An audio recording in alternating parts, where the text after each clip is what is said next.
नमस्कार। आज हम शोध की सीमाएं विषय पर चर्चा करने जा रहे हैं, अर्थात लिमिटेशन ऑफ रिसर्च।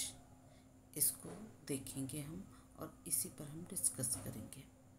पहले हमने क्राइटेरिया ऑफ गुड रिसर्च अर्थात शोध के क्या मापदंड थे उसके बारे में चर्चा की। सर्वप्रथम हम शोध की सीमाएं आखिर होती क्या है इसको देखते हैं। शोध या अध्ययन की सीमाएं वह डिज़ाइन या कार्य प्रणाली की वे विशेषताएं होती है जो आपके शोध हमारे शोध से प्राप्त निष्कर्षों की व्याख्या को प्रभावित करती है। इसे हम यूँ भी कह सकते हैं कि ये सामान्यतः वे अड़चनें हैं, अभ्यास करने के लिए किया गया आवेदन है या निष्कर्षों की उपयोगिता है तथा उन तरीकों का परिणाम है जिन्हें हमने या आपने शुरू में अध्ययन या आंतरिक और बाह्य वैधता स्थापित करने के लिए इस्तेमाल की विधि के रूप में चुना था या अध्ययन के दौरान ही ये उभरी थी। ठीक है। हर शोध की अपनी सीमाएं होती हैं। ये सीमाएं कार्यप्रणाली या अनुसंधान की डिज़ाइन पर बाधाओं के कारण ही दिखाई दे सकती हैं। ठीक है। मतलब जो भी सीमाएं होती है अनुसंधान की कार्यप्रणाली, अनुसंधान की डिज़ाइन में जो बाधाएं आई उसके कारण दिखाई दे सकती है और ये हमारे पूरे अध्ययन या हमारा जो भी रिसर्च पेपर है उसको प्रभावित कर सकती है। अधिकांश शोधकर्ता क्या करते हैं, इन सीमाओं पर कोई चर्चा नहीं करते क्योंकि उन्हें लगता है कि जो इस रिसर्च को पढ़ेगा या देखेगा उसके सामने उनके रिसर्च का मूल्य घट जाएगा, इसलिए वो इस पर चर्चा नहीं करते। दर्शक कौन होंगे? अन्य शोधकर्ता हो सकते हैं, पत्रिकाओं के संपादक हो सकते हैं और सार्वजनिक पाठकों के लिए अध्ययन सीमा दिखाना काफ़ी महत्वपूर्ण होता है। हमें ये भी ध्यान रखना चाहिए कि इन सीमाओं के बारे में जानते हैं और इनके प्रभाव के बारे में भी हम जान सकते हैं। हमें यह भी स्पष्ट करना आवश्यक होगा कि आपकी शोध की सीमाएं आपके शोध से प्राप्त निष्कर्षों और आपके विचारों को कैसे प्रभावित कर सकती है। ठीक है बच्चों। जब जो लेखक होता है या जो रिसर्च करता जो है अपने रिसर्च के बारे में लिखता है तो अध्ययन की सीमाओं की ओर इंगित करता है। इसका मतलब है कि वह अपने अध्ययन के सभी कमजोर पक्षों का उसने शोध किया है और वह विषय की गहराई को समझता है। शोध में सीमाओं पर चर्चा करते समय यह भी बताना चाहिए कि आपके निष्कर्षों को इसने कैसे प्रभावित किया। मात्र उनकी छोटी सी सूची या विवरण देना ही नहीं आवश्यक है, परंतु उसके निष्कर्षों को कैसे प्रभावित किया इसे बताना भी जरूरी है। आपकी शोध की कई सीमाएं हो सकती हैं। इसका मतलब मूल लक्ष्य उन लोगों का चर्चा करना है जो उन समस्याओं से संबंधित हैं जिन्हें आपने एक विशिष्ट शैक्षणिक असाइनमेंट के लिए चुना है। जब आप निष्कर्षों का विश्लेषण करने से पहले इन सीमाओं की चर्चा करते हैं तो ये देखने में भी मदद मिलती है कि भविष्य में या भविष्य के शोध में इन निष्कर्षों को हम कैसे लागू करेंगे और इन निष्कर्षों को कैसे योग्य बनाएंगे। अब शोध की या रिसर्च की कई प्रकार की सीमाएं हो सकती हैं जिसमें हम शामिल कर सकते हैं अनुसंधान की डिज़ाइन की सीमाएं, प्रभाव की सीमाएं, या डेटा या सांख्यिकी सीमाएं। सबसे पहले अनुसंधान की डिज़ाइन की सीमाएं। इसमें क्या होता है देखते हैं। जनसंख्या अनुसंधान या उपलब्ध प्रक्रियाओं पर विशिष्ट बाधाएं भी जो है आपके प्राप्त होने वाले अंतिम परिणाम को प्रभावित करती है। मतलब अनुसंधान की डिज़ाइन की जो भी सीमाएं हैं वो भी हमारे जो परिणाम हैं उनको प्रभावित कर सकती है। दूसरी है प्रभाव की सीमाएं। ये भी हमारे अनुसंधान के परिणामों को प्रभावित करती है। अगर आपके शोध में उत्कृष्ट आंकड़े और एक मजबूत डिज़ाइन है तो यह इस तरह के प्रभावों से पीड़ित हो सकती है, जैसे क्षेत्र वृद्धिशील निष्कर्षों के लिए प्रभाव किए हैं, या बहुत आबादी वाले विशिष्ट नाते वाले हैं, या एक मजबूत क्षेत्रीय फोकस है, तो भी ये हमारे अध्ययन को प्रभावित कर सकती है। फिर तीसरा होता है डेटा या सांख्यिकीय सीमाएं। देखिए, कुछ मामलों में पर्याप्त डेटा को इकट्ठा करना या संकलित करना संभव नहीं होता। उनका नामांकन करना भी बहुत ही मुश्किल हो जाता है, और ये सब आपके शोध के जो परिणाम होते हैं उनको प्रभावित करते हैं, कम करते हैं, तथा आपके अध्ययन डिज़ाइन से उपजे निष्कर्षों की व्याख्या करने में अधिक मुद्दों का क्या करते हैं, उत्पादन करते हैं या सामने लाते हैं। ठीक है, अब हम आते हैं जो विधिगत सीमाएं हैं उनकी चर्चा करेंगे। उसमें पहली है नमूने का आकार। अगर आपके अध्ययन में उपयोग किए जाने वाले विश्लेषण की इकाइयों की संख्या आपके द्वारा जांच की जा रही अनुसंधान की समस्या के प्रकार से निर्धारित होती है। मतलब आप किस प्रकार के अनुसंधान कर रहे हैं या जो समस्या उसका प्रकार किस प्रकार का है, वह आपके अनुसंधान की इकाइयों की संख्या को प्रभावित करता है या निर्धारित करता है। यदि नमूना छोटा है तो क्या होगा, डेटा से महत्वपूर्ण संबंधों को खोजना मुश्किल होगा, क्योंकि सांख्यिकीय परीक्षणों में जनसंख्या के प्रतिनिधि विवरण को सुनिश्चित करने के लिए लोगों के समूह के प्रतिनिधित्व के रूप में स्वीकार करने के लिए बड़े नमूने की हमें आवश्यकता होती है।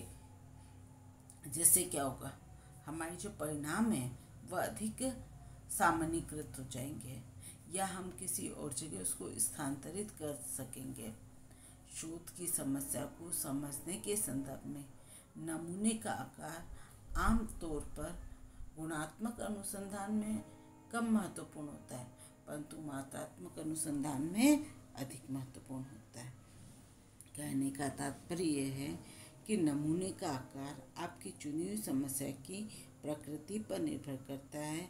गुणात्मक अध्ययनों के विपरीत इसका महत्व मात्रात्मक अनुसंधानों में अधिक होता है। यदि आपका नमूना का आकार बहुत छोटा है तो सांख्यिकीय परीक्षण किसी विशेष डाटा सेट के भीतर महत्वपूर्ण संबंधों या कनेक्शनों की पहचान करने में विफल हो जाएंगे।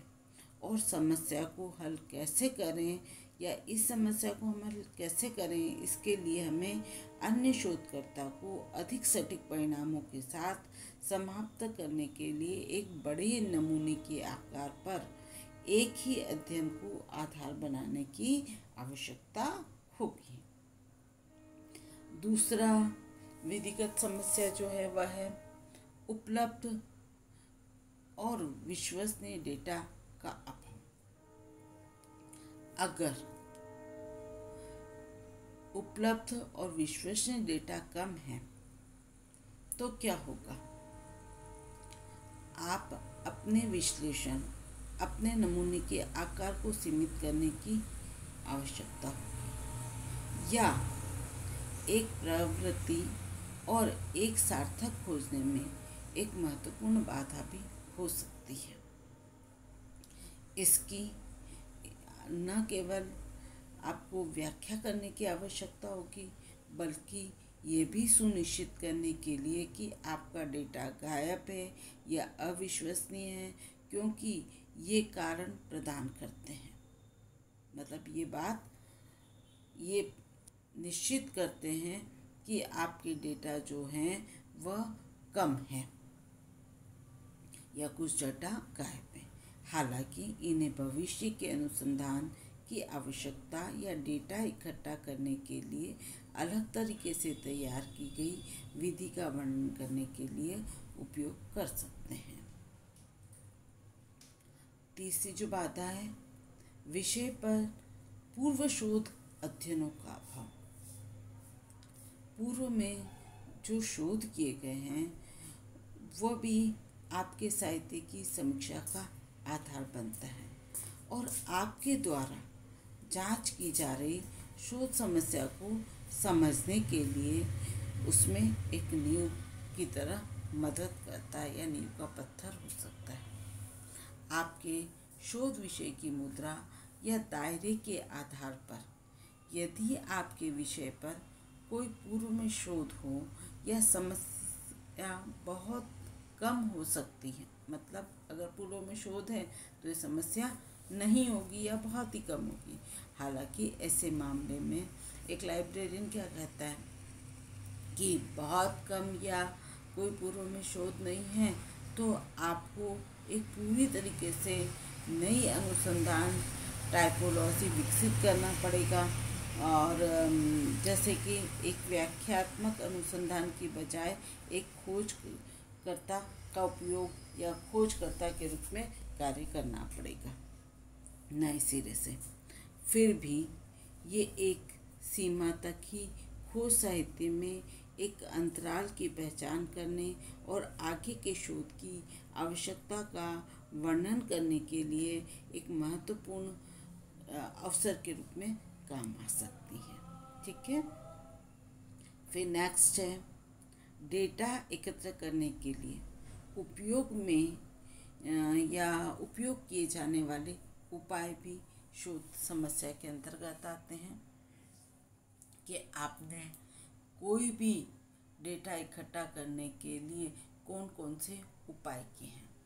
कभी कभी ऐसा भी होता है कि निष्कर्षों की आपकी व्याख्या को पूरा करने के बाद आपको यह पता चलता है कि जिस तरह से आपने डेटा इकट्ठा किया था उसके परिणामों का गहन अध्ययन करने की क्षमता को उसने प्रभावित किया है या आपके परिणामों का विश्लेषण करने की जो आपकी क्षमता है उसको उसने प्रभावित किया है।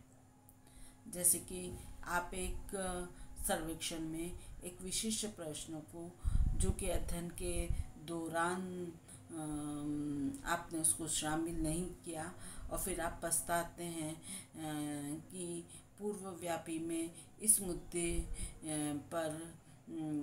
मुद्दे को हल करने में ये प्रश्न मदद कर सकता था।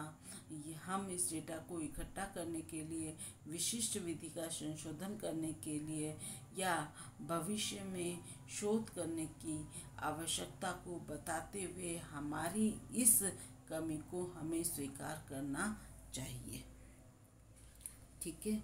मतलब हमने किस तरह से डाटा इकट्ठे किए और उसके लिए क्या उपाय किए, ये भी शोध की समस्या या शोध की सीमाओं को प्रभावित कर सकता है या शोध की सीमा हो सकता है। अब है स्व रिपोर्ट किए गए डाटा। चाहे आप पहले से मौजूद डेटा पर विश्वास कर रहे हैं या आप एक गुणात्मक शोध अध्ययन कर रहे हैं और डेटा को स्वयं इकट्ठा कर रहे हैं, स्व रिपोर्ट किए गए डाटा इस तथ्य से सीमित हैं कि यह शायद ही कभी स्वतंत्र रूप से स्थापित किया जा सकता है। दूसरे शब्दों में आपको यह लेना होगा कि जो लोग कहते हैं, चाहे वह साक्षात्कार में या फोकस समूह में या प्रश्नावली पर या अंकित मूल्य पर, हालांकि स्व रिपोर्ट किए गए डाटा पूर्वग्रह के कई संभावित स्रोत भी हो सकते हैं जिन्हें आपको अपने सीमाओं के रूप में सतर्क रूप से या ध्यान देने की आवश्यकता होनी चाहिए। इसमें जैसे चयनात्मक स्मृति, अतीत में कुछ बिंदु होने पर आपके अनुभव या घटनाओं को हम याद रखें, फिर उसको अपने अध्ययन में सम्मिलित करें, उन डाटाओं को अपने अध्ययन में सम्मिलित करें, ये नहीं करना चाहिए। जैसे दूसरा है दूरबीन लगा लें कि एक समय होने वाली घटनाओं को याद रखते हुए मानो कि किसी अन्य समय में हुई हो, और ऐसा मान के फिर डेटा इकट्ठा करें या डेटा की रिपोर्ट करें। या एट्रीब्यूशन, सकारात्मक घटनाओं और किसी की ऐसी एजेंसी के परिणाम देने का कार्य, लेकिन बाहरी घटनाओं के लिए नकारात्मक घटनाओं और परिणामों को जिम्मेदार ठहराना, ऐसा अगर हम करते हैं तो भी ये क्या होती है, हमारी रिपोर्ट किए गए डाटा को प्रभावित करती है। अतिशयोक्ति अर्थात परिणाम या घटनाओं से अधिक महत्वपूर्ण के रूप में घटनाओं को रेखांकित करने का कार्य, वास्तव में अन्य डेटाओं के लिए सुझाव देना, ये सब क्या होता है, हमारे स्व रिपोर्ट किए गए डेटा के परिणाम स्वरूप होते हैं, और ये भी हमारी शोध की सीमाओं में आते हैं। अच्छा, ये शोध की सीमाओं का चर्चा करने के पहले हमें कुछ विशेष बातों का भी क्या करना चाहिए, ध्यान रखना चाहिए या निश्चित कर डालना चाहिए। वह है जैसे कि प्रत्येक सीमा का विस्तृत लेकिन संक्षिप्त शब्दों में वर्णन करना चाहिए। समझाएं कि प्रत्येक सीमा हमारे अध्ययन में क्यों मौजूद है। डेटा को प्राप्त करने या इकट्ठा करने के लिए चुने गए तरीकों का उपयोग करके प्रत्येक सीमा को दूर नहीं किया जा सकता। इनके कारणों को भी प्रदान करें। संभव हो तो इस तरह की समस्याओं वाले अन्य अध्ययनों का भी हवाला दें। ठीक है, इसका मतलब समझ में आया कि डेटा प्राप्त करने या इकट्ठा करने के लिए जो भी आपने तरीके उपयोग किए हैं उनको हम दूर नहीं कर सकते। इन कारणों को बताएं। फिर आपके अध्ययन के समस्त निष्कर्ष और निष्कर्षों के संबंध में प्रत्येक सीमा का प्रभाव का हमें आंकलन भी करना चाहिए। यदि उपयुक्त हो तो वर्णन करें कि ये सीमाएं आगे के शोध की आवश्यकता को कैसे प्रभावित करेगी, इसको भी इंगित करें। याद रखें कि आपके द्वारा चुनी गई विधि एक महत्वपूर्ण सीमा स्रोत हो सकती है जो परिणामों की व्याख्या के दौरान आपके सामने आई है। अतः इन सब चीज़ों का ध्यान रखते हुए हमें अपनी सीमाओं के बारे में चर्चा करनी चाहिए। तो आपको समझ में आया शोध की सीमाएं क्या होती है, जो हमारे रिसर्च के परिणामों को प्रभावित करती है और जो हमारे रिसर्च के दौरान उभरी हुई होती है वह हमारे शोध की सीमाएं होती हैं। आया आपको समझ में? धन्यवाद।